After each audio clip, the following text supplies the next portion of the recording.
माता तेरे चरणों में कोटि कोटि प्रणाम है। सभी भक्तों का प्रणाम स्वीकार करें। माता रानी जगत का विधान रचने वाली महामाया माँ भगवती जिस प्रकार से संसार में जीवन में उन्होंने अपने भक्तों की रक्षा किया, उसी प्रकार से जीवन में भक्त ने माता रानी की आराधना की। जब जब भक्तों को संकट आया तब तब माता रानी ने अपने अपने अवतार, अनेक प्रकार के अवतार को धारण करके अपने भक्तों की रक्षा किया। संसार में आया हुआ प्राणी जगत का विधान बनाता है और पुण्य और पाप दोनों ही करता है। जब जब वो पाप करता है तो संहार का कारण बनता है, और जब जब पुण्य करता है तब तक उसके जीवन की लीलाएं वहीं शकल यातनाएं बन करके माता भगवती उनका संहार करती हैं। इस प्रकार से महादेव ने भस्मासुर को आदेश दिया कि भस्मासुर तुम जाओ और हमारे लिए ताज़ी ताज़ी भस्म लेकर के आओ। जब भस्मासुर भस्म लेने के लिए जाता है तो उसके भाई बंधु उन्हें वहाँ मिल जाते हैं। भाई बंधुओं ने आकर के देखा और उन्होंने कहा, भाई तुम कौन हो? वह बोले, मैं शिव जी का भक्त हूँ और मैं भस्म लेने आया हुआ हूँ। यहाँ कोई भस्म की व्यवस्था है? भस्मासुर ने क्या किया, भगवान शंकर के लिए थोड़ी सी भस्म लेकर के पहुँच गया। भगवान शंकर ने कहा, भक्त तुमने मेरे लिए जरा सी ये भस्म लाए हो, इसलिए इतनी सी भस्म से क्या होगा, इसलिए मुझे अधिक भस्म चाहिए, तुम ज़्यादा भस्म लेकर के आओ। बोले, प्रभु भस्म की इतनी सारी व्यवस्थाएं मैं कहाँ से कर पाऊँगा, आप कुछ ऐसा करें, मुझे वरदान दें और मैं वरदान पा कर के आपके लिए अति ज़्यादा आवश्यक रूप से भस्म लेकर के आऊँगा। जब भस्मासुर भस्म लेने के लिए दोबारा गया तो उसको विश्वास नहीं हुआ, तो उसने अपने भाई बंधुओं को बुला करके, जो उसके कुल के निश्चर थे, उनको बुला करके उसने कहा, बोले यार मैं ये देखता हूँ भगवान शंकर ने मुझे वरदान दिया, उस वरदान को मैं आजमा करके देखता हूँ कि यह भस्म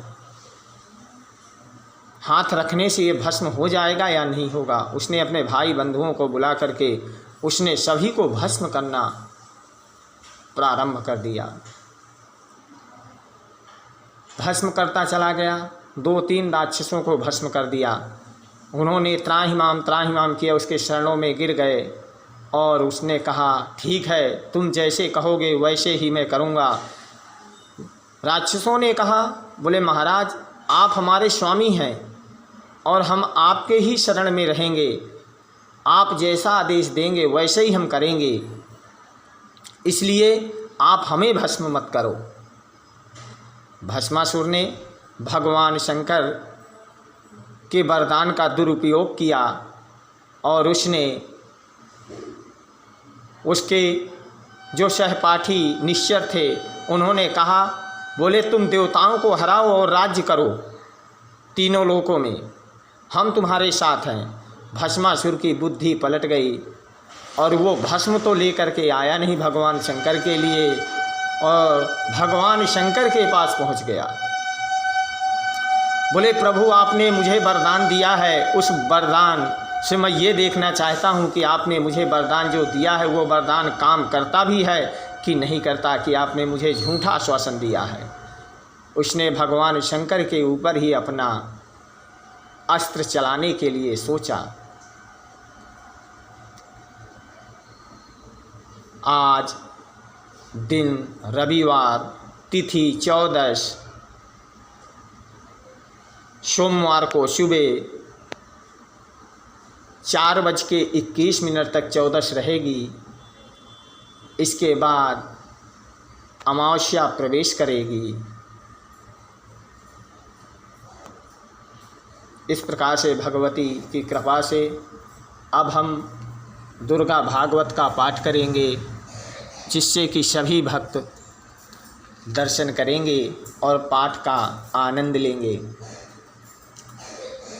ओम काल रात्रि महारात्रि महेश्वरो रात्रि सदारुणः तम श्रेष्ठमेश्वरी तम हिस्तम बुद्धिबोधलक्षण। इस प्रकार से ब्रह्मा जी ने कहते हैं निद्रा देवी से कि हे आप ही लज्जा हैं, आप ही पुष्टि हैं, आप ही तुष्टि हैं, आप ही शांति हैं, आप ही क्षमा भी हैं, तुम ही सब कुछ हो। तुम ब्रह्म धारणी भी हो और शूल धारणी भी हो, घोर रूपा भी हो तथा गदा चक्र शंख और धनुष धारण करने वाले आप ही हो। इस प्रकार से माता भगवती के चरणों में बैठ करके मार्कंडेय जी ने राजन को ज्ञान की प्रवृत्ति कराई और राजन ने ज्ञान की प्रवृत्ति धारण करके माँ भगवती के चरणों में कोटि कोटि प्रणाम करके नमस्कार किया। बोल सच्चे दरबार की जय हो। जय माता दी।